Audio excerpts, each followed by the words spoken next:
Bonjour à toutes et à tous. Aujourd'hui, j'ai le plaisir de recevoir et d'interviewer Caroline Ayard, qui est responsable du programme SDEM Filière Gestion. Bonjour. Bonjour Caroline. Et également Laurence Blin, qui est responsable du programme SDEM Filière Droit. Bonjour. Bonjour. Alors, une première question, tout simplement. Caroline, est-ce que vous pourriez nous présenter en quelques points l'SDEM? Qu'est-ce que l'SDEM finalement? Alors le programme SDEM est une prépa diplômante. Diplômante car nous proposons à nos étudiants de suivre soit une filière licence droit ou une licence de gestion, donc licence de gestion qui peut être suivie donc en formation initiale ou en apprentissage sur notre campus parisien.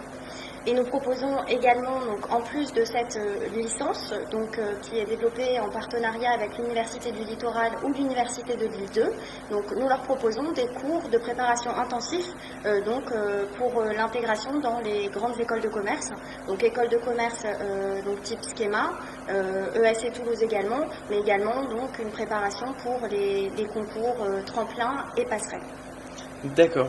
Et alors maintenant, si on se focalise plus sur la filière gestion, oui. Qu'est-ce qui attend nos jeunes étudiants dans cette filière? Alors, ce que les étudiants vont rencontrer comme matière au niveau de la licence gestion, s'articule autour de 3 pôles.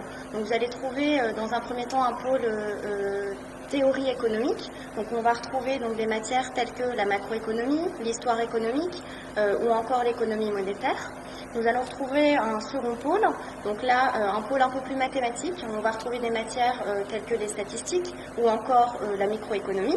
Et enfin, on va retrouver un pôle un peu plus concret. On va retrouver des matières telles que le droit, la comptabilité ou encore le marketing. À cela s'ajoute en dernière année, donc en licence 3, des cours exclusivement en anglais pour certaines matières. Donc on va retrouver des cours comme Ethics ou International Marketing.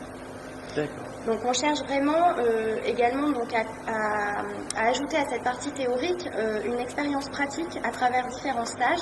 Donc par exemple, les L1 ont la possibilité de faire un stage d'1 mois pendant la période estivale, en France ou à l'étranger.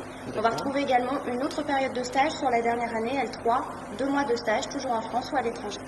D'accord. Et alors pour la filière droit, qu'est-ce qui attend les étudiants dans cette filière? Donc la filière droit, c'est une licence de droit comme celle qu'on peut suivre dans n'importe quelle université de France. Donc ce sont des cours de droit pur, droit civil, droit constitutionnel, droit administratif, droit des affaires, droit du travail, donc les grosses matières de droit. À cela s'ajoutent des enseignements un petit peu plus généraux en économie, en comptabilité ou en informatique. Plus donc la spécificité de l'ESDEM, les cours de préparation au concours, donc environ 9 heures par semaine de synthèse, culture générale, langue, maths, logique. Donc tout comme en gestion, à ces cours hebdomadaires de préparation de concours, on ajoute des concours blancs, donc 2 simulations d'écrits organisées chaque année pour mettre les élèves dans les conditions des épreuves écrites des concours. Et on prépare également les élèves aux oraux des concours à travers des simulations d'entretien que nous organisons sur différents samedis. Donc préparation à l'entretien de personnalité et aux entretiens de langue. Très bien, donc nous avons bien vu en détail ce qui fait la spécificité de chaque filière. Voyons maintenant quelles sont les valeurs ajoutées selon vous de ce programme. Qu'est-ce qu'ils font finalement les valeurs ajoutées de donc les étudiants peuvent passer, et c'est leur objectif, les concours d'entrée en école de commerce dès la 2e année de cette licence. En cas de réussite au concours et à la licence 2, les étudiants intègrent l'école qu'ils ont réussi à intégrer. Et on tourne globalement à 90% de réussite dans les écoles de commerce. Si les étudiants n'arrivent pas à intégrer l'école, n'arrivent pas le concours de l'école souhaitée, ils peuvent, à condition de valider leur L2, continuer en L3, donc en 3e année, soit de gestion, soit de droit, repréparer les concours pendant 1 an et les passer, cette fois pour intégrer l'école directement en 2e année. Et les étudiants ayant donc une licence d'État en leur possession peuvent également repartir en université dans n'importe quel master de n'importe quelle université. Donc ça permet vraiment de nombreux débouchés pour les étudiants, soit en école de commerce, soit en université. Voilà, finalement, la première valeur ajoutée, c'est cet éventail de possibilités. Voilà. Je me permettrai d'ajouter aussi, finalement, l'une des valeurs ajoutées aussi du programme, c'est un suivi personnalisé de l'étudiant, car on a environ des classes de 30 étudiants, donc des effectifs restreints, qui permettent un véritable échange avec le professeur, mais aussi au niveau administration, un suivi des absences, des relevés de notes, et un échange toujours et un dialogue avec les étudiants. D'accord. Et l'un des atouts de l'ESDEM, c'est aussi d'être un programme qui se fait dans les locaux de l'école. Donc les étudiants apprécient particulièrement cet aspect-là et de vivre en fait un petit peu déjà, avant d'y être, la culture d'une école de commerce. Ouais, ils sont déjà immergés, il y a vraiment Dans ce schéma business. dans ce schéma business. Ils ont vraiment cet esprit d'école qui est déjà insufflé. D'accord. Et alors, maintenant le recrutement. Comment peut-on intégrer l'ESDEM? Alors pour intégrer l'ESDEM, donc les candidatures se font sous forme de dossier. Donc c'est-à-dire que déjà depuis fin janvier, les étudiants peuvent se préinscrire sur Internet, donc sur le site Internet Schema. Donc là, on va leur indiquer les différentes pièces à nous fournir et à nous renvoyer. Donc pour mars, en ce qui concerne la formation en apprentissage, et pour le mois d'avril, pour la formation initiale.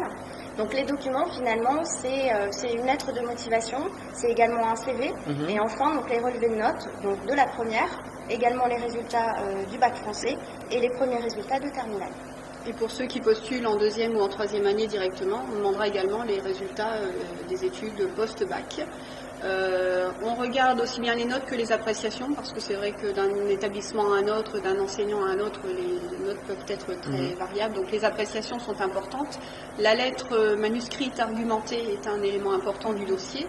On convoquera également en entretien les candidats si le dossier est un petit peu moyen. Donc, l'entretien est possible et est envisageable également. Sachant que je rajoute aussi, l'entretien par contre est obligatoire pour la formation en apprentissage.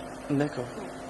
Bon, et alors finalement, si tous nos jeunes étudiants veulent plus de détails, veulent vous rencontrer, est-ce qu'il y a des portes ouvertes prévues prochainement? Alors, donc, la prochaine porte ouverte a lieu le samedi 6 mars, donc à Paris le matin de 9h à 13h sur notre campus porte de la Villette, et l'après-midi du 6 mars également de 13h à 17h sur le campus de Lille. Donc à Paris, présentation de la filière gestion 3e année, initiale et apprentissage, et à Lille, présentation des 2 filières gestion et droit. Donc, rendez-vous le 6 mars. Très bien, j'espère que c'est bien noté dans vos tablettes. Je vais remercier donc Laurence et Caroline d'avoir répondu à nos questions et d'avoir répondu à vos interrogations. Je vous souhaite bon courage pour votre candidature et peut-être à très bientôt au sein de l'ESDEM. À bientôt. Au revoir. Au revoir.